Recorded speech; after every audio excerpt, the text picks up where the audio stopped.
बीच हमारे साथ एक और बेहद खास मेहमान कार्यक्रम में हो रही शामिल, एमफी की वाइस चेयरपर्सन और एडलवाइज म्यूचुअल फंड की एमडी और सीईओ राधिका गुप्ता जी हमारे साथ हैं। राधिका जी, स्वागत है आपका। बताएं, कैसा लगा बजट आपको? सबसे पहले तो मैंने ये आपका हाफ डे का कमेंट मुझे बहुत मजेदार लगा। थैंक यू जी। आई थिंक बाजार की भी सेंटिमेंट कुछ हाफ डे वाली है, because now we would have worked 70 hours this week because today was a working day. तो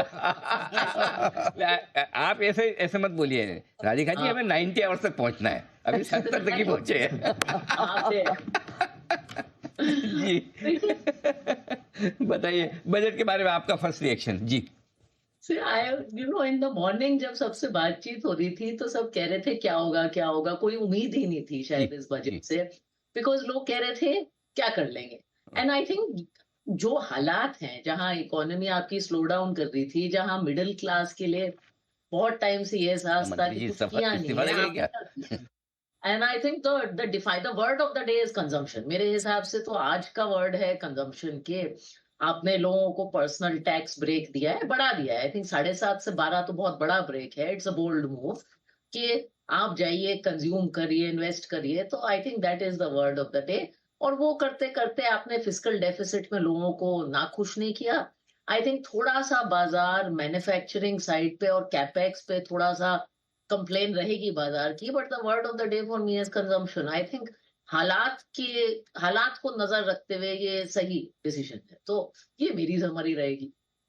हालात को देखते हुए कंजम्पशन पर फोकस किया, ये अपने आप में एक बड़ी बात है और उसका असर दिख भी रहा है। सारे एफएमसीजी स्टॉक्स और कुछ हद तक ऑटो स्टॉक्स अच्छी मजबूती में है भी। कैपेक्स क्या 11 लाख 10-20 हजार करोड़ का आंकड़ा जो वही है, पिछले साल वाला ही है, क्योंकि इस साल हमने थोड़ा कम किया। हम्म ठीक है, कम है, ज्यादा है? देखिए, नजरिए दो हो सकते हैं अनिल जी। एक नजरिया ये हो सकता है कि पिछले साल 11 था लेकिन किया 10, तो 10 और 11 में अगर ये इंडीड 11 करते हैं तो एक्चुअली ग्रोथ है, ईयर ऑन ईयर आपको ग्रोथ दिखेगी। दूसरा नजरिया ये है कि जो बजटेड नंबर था पिछले साल का उससे ये जरा सा कम है, तो डायरेक्शनली थोड़ा सा कम हो सकता है। आई वुड से ये ऐसा है कि एनिमल्स इंस्टिंक्ट्स रिवाइव होंगे, मैन्युफैक्चरिंग का बहुत बड़ा पुश आएगा। ऐसा नंबर नहीं है, लेकिन अगर ये अचीव कर लें तो वो भी उतनी बुरी नहीं है। तो as I said, Saturday half day kind of outcome for capex. Radhika ji, कोई आपके इंडस्ट्री के लिए, म्यूचुअल फंड इंडस्ट्री के लिए, एमफी के लिए भी कोई अच्छी खबर आई है क्या इस बजट में? Actually I think for us know news is good news, because पिछले साल और पिछले से पिछले साल दो बहुत बड़े चेंज आए। पहले तो डेट टैक्सेशन में बहुत बड़ा हिट आया। अब पिछले साल इक्विटी टैक्सेशन आपका 10 के 12.5 हो गया और शॉर्ट टर्म बढ़ गया। तो टैक्स पे कोई खबर हमारे लिए बहुत अच्छी खबर है actually. So and I think finally जो लोगों के हाथ में ज्यादा पैसा आता है, थोड़ा तो वो कंज्यूम करेंगे, लेकिन हमारी उम्मीद है कि थोड़ा वो बचाएंगे, निवेश करेंगे। तो टू दी एक्सटेंट वो एक्स्ट्रा आमदनी जो घर में आती है, टैक्स की बचत है, वो निवेश में जाए, और मुझे लगता है जाएगी। हमारी एसआईपी बुक्स वगैरह के लिए अच्छा है। ये इंटरेस्टिंग है, लेकिन मैं आपको एक चीज़ बताऊं जो शायद आपके चेहरे पे थोड़ी मुस्कान लाएगी। क्योंकि मुझे ये पता है कि म्यूचुअल फंड इंडस्ट्री कई सालों से लेवल प्लेइंग फील्ड की बात करती थी इंश्योरेंस जी। इंडस्ट्री के साथ में। साल 1.5-2 साल आपके अच्छे गए, एसआईपी में बढ़िया पैसे आ रहे, तो आपने बोलना बंद कर दिया। लेकिन वित्त मंत्री जी ने एक काम किया इस बजट में, वो सेक्शन 10D है ना फिरोज सर, कौन सी 10D, उसमें जो पहले अगर आप यूलिप्स में पैसा लगाते हैं तो वो जितना भी रिटर्न हो, जितना भी आप जब भी बेचें, सब टैक्स फ्री होता था। अब फिरोज सर कह रहे हैं कि जो नियम बदला है वो ये कि सिर्फ आपका ओरिजिनल अमाउंट टैक्स फ्री है, लेकिन जो भी गेन्स आप कमाएंगे उस पर टैक्स लगेगा। तो अब म्यूचुअल फंड में डालें पैसा या यूलिप्स में डालें, बराबर लेवल प्लेइंग फील्ड है। तो थोड़ा पैसा आपकी इंडस्ट्री में बढ़ेगा।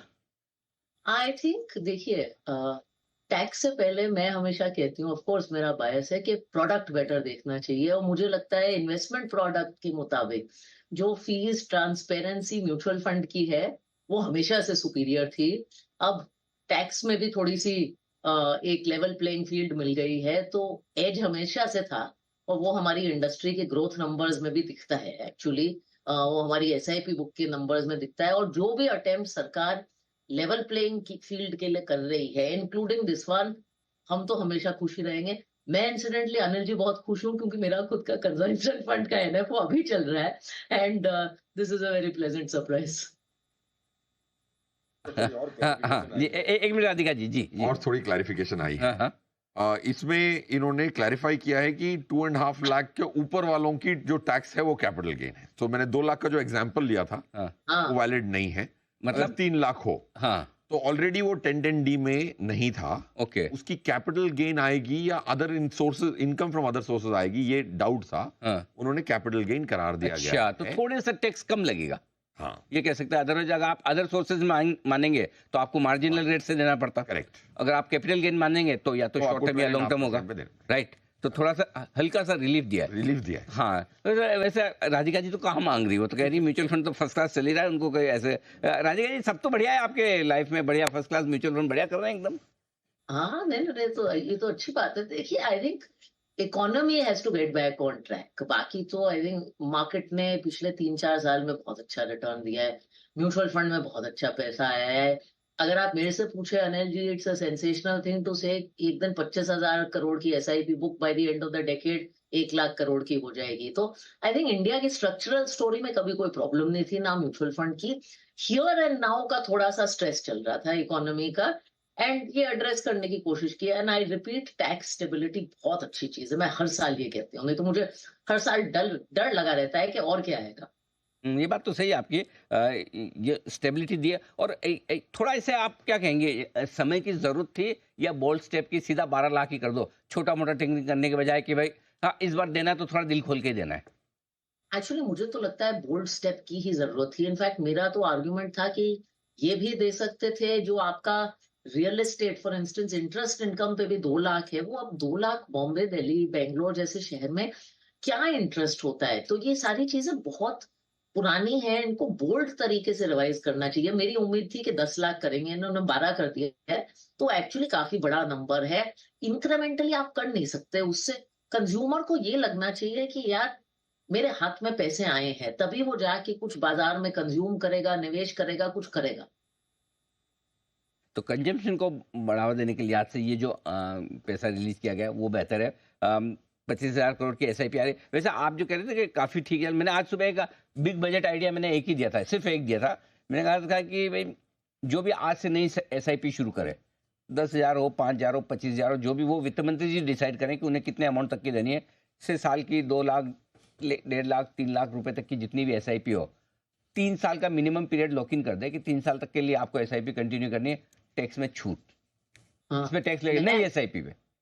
मैंने एक्चुअली ये सुझाव दिया था एट सम पॉइंट के 3 साल नहीं, आप एक और स्लैब इंट्रोड्यूस करिए कि 5 साल के बाद बिल्कुल जीरो, क्योंकि आप चाहते हो कि लोग FNO ना करें, लोग Yes. लंबे समय के निवेशक रहें। यस। आप 5 साल के बाद कहिए नो कैपिटल, हिंदुस्तान में तो जेन्युइन कैपिटल फॉर्मेशन, लंबे समय के निवेशक बने। जी, और हिंदुस्तान में तो हमारी सबकी आदत है, आप हम चाहे यहाँ पे हम टोटल 5 CA बैठे हुए हैं, और आप तो खुद MFI की वाइस चेयरपर्सन है। हमने आज तक जिंदगी में पहला इन्वेस्टमेंट जो किया ना, वो टैक्स बचाने से ही किया है। Correct. जिसमें टैक्स बचता है, हम पूरे इंडियन सब उधर चले जा रहे हैं। कौन से में टैक्स बच रहा है, राइट? वो बाय बर्थ है। तो अगर वाकई में कैपिटल, सिंगल साहब सही है कि नहीं, अगर कैपिटल फॉर्मेशन चाहिए तो कहीं इन्वेस्टमेंट में कहीं तो टैक्स बचाने की बात करें। ये आइडिया ग्रेट हो सकता है कि अगर आप SIP शुरू करें। It's a good idea, definitely and workable idea है। इसमें कोई बड़ा काम नहीं, आप क्या छूट दे रहे हो, किस चीज की छूट? मतलब आपका तो उसमें कुछ जा ही नहीं, आपको कुछ है ही नहीं, जो शायद मिलता था वो ना मिले। Correct. ओके, बाकी कोई आपने कोई जेब से निकाल के तो कुछ नहीं दिया उसके अंदर। अगला आदमी क्लियर व्यू है कि हम क्यों किसी भी सेक्टर को प्रमोट करें बाय गिविंग एन एग्जेम्पशन। लोगों को आप सेक्टर को नहीं प्रमोट कर रहे हो, इन्वेस्टमेंट को प्रमोट कर रहे हो। इन्वेस्टमेंट एंड सेविंग को प्रमोट कर रहे हो, वो बहुत जरूरी है। फाइनेंशियलाइजेशन को वो फिरोज ने शुरू में बोला था कि प्रॉपर्टी में पैसा डालने के कारण क्या है, गोल्ड में डालने के इतने कारण है। आपने बताया था सर, एक बार जरा बताइए। भूल गए, जल्दी बताइए। हाँ जी, आप देखें आज अगर 92% ऑफ फाइनेंशियल एसेट्स इस साल की किसमें गई है? Debt, FD deposit 43, 17 insurance based और बाकी स्मॉल सेविंग्स 12%, PPF और बाकी 16%। तो कैसे ब्याज महंगाई को मात कैसे देगा सर, बताइए? इंडियन महंगाई को मात कैसे देगा? इंडिया के 9 लाख करोड़ की फाइनेंशियल हाउस होल्ड सेविंग्स है, उसमें से 4% है equity, including direct equity. Okay, 9 lakh crore में से इंक्लूडिंग इक्विटी म्यूचुअल फंड। अब हम कहते हैं कि भाई हम टीवी शो पे कहते हैं कि 60% इक्विटी 40% डेट, इंडिया की एलोकेशन है 5% इक्विटी। हाँ वो लोग और फॉरेनर आता है, मैं कोलोकियल लैंग्वेज यूज करने वाला था, फॉरेनर आता है इंडिया का इक्विटी खरीदता है, इंडियन सिर्फ इंडिया का डेट खरीदता है। इतने सालों से गवर्नमेंट ने भी डराया, बैंकों ने भी डराया, रिस्क मत लेना। नुकसान किसका हुआ? इंसान का हुआ। और अगर वही मैं बैंक में करने के बदले बैंक का शेयर खरीद लेता तो अरबोपति होता आज। करेक्ट। मेरे पापा बैंक की एफडी कर रहे हैं, राइट, वही बैंक की आप, मैंने कहा पापा आप खरीद लेते, शेयर खरीद यस बैंक भी तो खरीद सकते थे ना, सो वी हैव टू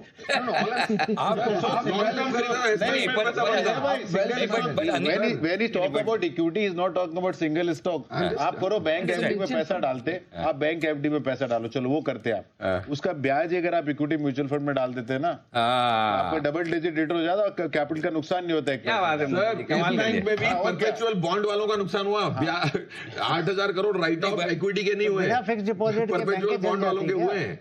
लोग रोड पे आके 8,200 करोड़। एक मिनट सिंघवी साहब ने कुछ बड़ा स्टेट मारा बीच। बिना फिक्स डिपॉजिट के बैंकें चल जाती है, अगर सारे लोग चल के स्टॉक मार्केट में डाल सारे तो कभी होंगे नहीं, अभी तो 5% है। ना, तो हम यही कर रहे हैं कि धीरे धीरे करके सभी लोग, जैसे अपने पापा का उदाहरण ले रहे हैं सर, कितना धीरे करेंगे? 1.5 लाख करोड़ टोटल एसआईपी के अंदर टोटल इनफ्लो पूरे एक साल में, नेट एक साल में 1.5 लाख करोड़ आया है। नेट 1.5 लाख करोड़ ही है। ये 25 देके 3 लाख करोड़ लगता है। नेट 1.5 लाख करोड़ ऐसा, और सुनिए 1.5 लाख करोड़ एसआईपी के अंदर आया, net inflow total. Okay, Mumbai region में अप्रैल टू जुलाई में 50,000 करोड़ की रियल एस्टेट खरीदी गई, 8 लाख करोड़ का हम साल का गोल्ड इंपोर्ट करते हैं, और जो असेट कैटेगरी आपको सबसे अच्छा रिटर्न दी है वह सब पीछे पड़ा है, इसको कम करो। बिल्कुल। राधिका जी जाना, एक आखिरी सवाल राधिका जी से लेके वापस आ रहा हूँ, बहुत गर्मा गर्म बहस चल रही है। राधिका जी अब जल्दी से एक बार मार्केट पे व्यू दे, बजट के बाद क्या फिर से वही ठंडा वाला मामला रहेगा, एफआईज वगैरह ग्लोबल देखना पड़ेगा, या मतलब अब थोड़े बढ़ने के आसार हैं यहाँ से? तो बिफोर दैट मुझे बहुत मजा आ रहा है कि यहाँ मैं बैठ के अपनी इंडस्ट्री की तारीफ में इतनी चर्चा सुन रही हूँ।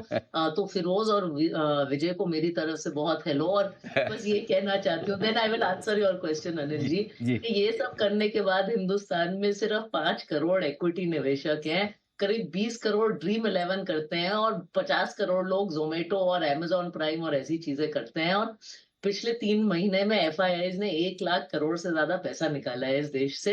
अगर किसी ने इस बाजार को ऊपर रखा है तो वो capital formation, domestic capital formation, तो हमें थोड़ा सा क्रेडिट दे दीजिए। आई थिंक जहां तक बाजार की बात है, आई डोंट थिंक ये थोड़ा सा कंजम्पशन में जो ओरिएंटेशन है उसके लिए तो पॉजिटिव है सर्टनली, लेकिन अगर हम एक्सपेक्ट कर रहे हैं कि बजट के कारण बाजार में ड्रास्टिक टर्न अराउंड आएगा, मुझे नहीं लगता ये होगा। 2 फैक्टर्स अभी भी एट प्ले हैं। एक तो Trump is still new in power, trade deficits पे भी बहुत नॉइज है, एंड आई थिंक अगले 3-4 महीने में हमें क्लैरिटी आएगी। और दूसरा, हमें अर्निंग्स ग्रोथ रिवाइवल की जरूरत है, क्योंकि अर्निंग्स ग्रोथ थोड़ी सी पैची रही है। तो आई थिंक अगले 3-6 महीने में हमारी उम्मीद है कि रिवाइवल आएगा, लेकिन थोड़ा सेक्टर रोटेशन फॉर श्योर होगा, away from more manufacturing defence to consumption oriented stocks, हमारा ये भी। राधिका जी, आपके 2 स्टॉलवर्ट यहाँ पे हैं म्यूचुअल फंड इंडस्ट्री को प्रमोट करने वाले, विजय जी, फिरोज जी, बग्गा साहब भी कई बार बताए। मैं आपको एक आप चूंकि एमफी की वाइस चेयरपर्सन है, एक हल्का सा हम्बल रिक्वेस्ट, ये मेरा ऑब्जर्वेशन है, मैं आपको कहना चाहता हूँ, म्यूचुअल फंड सही है, ये सारे आपके कैंपेन चलते हैं, ऐड चलते हैं, देश दुनिया में चलते हैं, सभी चैनल्स पे चलते हैं, सभी मीडियम्स पे चलते हैं। एक्चुअली आपकी इंडस्ट्री के धोनी और तेंदुलकर ये हैं। हाँ, इनको देख के सुन के इनके बोलने पे लोग पैसा लगाते हैं। ब्रांड एम्बेसडर इनको बनाइए।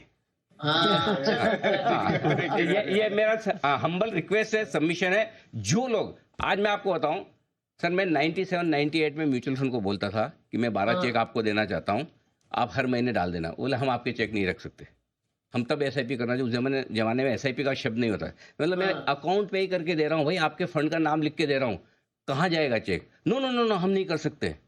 ये 97-98 के बाद तब हम एसआईपी की सोचते हैं। हम तब से लेकर आज तक म्यूचुअल फंड को स्ट्रांगली रिकमेंड करते हैं। हम तो ये भी कहते हैं कि हमारे बताए हुए शेयर खरीदो ना खरीदो, म्यूचुअल फंड में जरूर पैसा लगाओ। इतना भरोसा हम आपकी इंडस्ट्री पे रखते हैं, तो प्लीज जरा इस बात को जरा बहुत गौर से सोचिएगा। I will say Anil ji is both of them look as dashing as Dhoni and Tendulkar. मैं तो हॉरर पिक्चर का लीड रोल विदाउट मेकअप कर सकता हूँ। मैं तो साइड किक लगता हूँ मेरे यार।